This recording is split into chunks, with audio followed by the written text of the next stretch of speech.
இன்றைக்கி வீடியோவில் என்ன பார்க்க போகிறோன்னா சீனி பணியாரம் தான் பார்க்க போகிறோம். அது எப்படி செய்யுதுன்னு பார்த்துக்கலாம் வாங்க. ஒரு கப்பு பச்சரிசி சேர்த்துக்கலாம். ஒரு ஸ்பூன் வெள்ளை உளுந்து சேர்த்துக்கலாம். இப்போ தண்ணி சேர்த்து 2 மணி நேரம் ஊற வச்சிடலாம். நம்ம இதை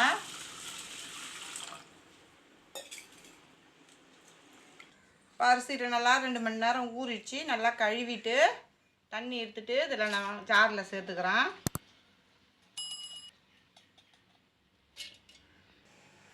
முக்கால் கப்பு சர்க்கரை சேர்த்துக்கலாம்.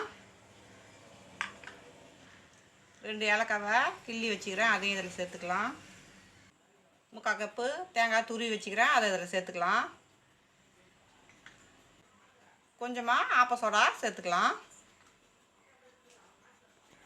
கொஞ்சமாக தண்ணி சேர்த்து அரைச்சிக்கலாம்.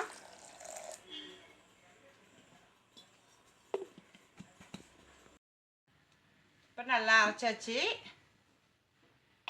இதில் ஊற்றிக்கலாம். நம்ம இந்த பழத்துக்கு அரைச்சி எடுத்துக்குங்க மாவை.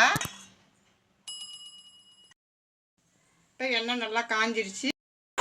ஒரு குழி கரண்டி மாவு எடுத்து இதில் ஊற்றிக்கலாம். இப்போ நல்லா வெந்துருச்சு. நம்ம அதை திருப்பி போட்டுக்கலாம். இப்போ திருப்பி போட்டுக்கலாம். நம்மளுடைய சீனி பணியாரம் சூப்பராக ரெடி ஆகிடுச்சு. பாருங்கள். இப்போ நம்ம இன்னொன்று ஊற்றிக்கலாம்.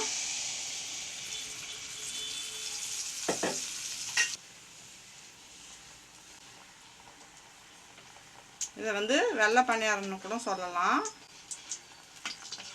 இப்போ திருப்பி போட்டுக்கலாம்.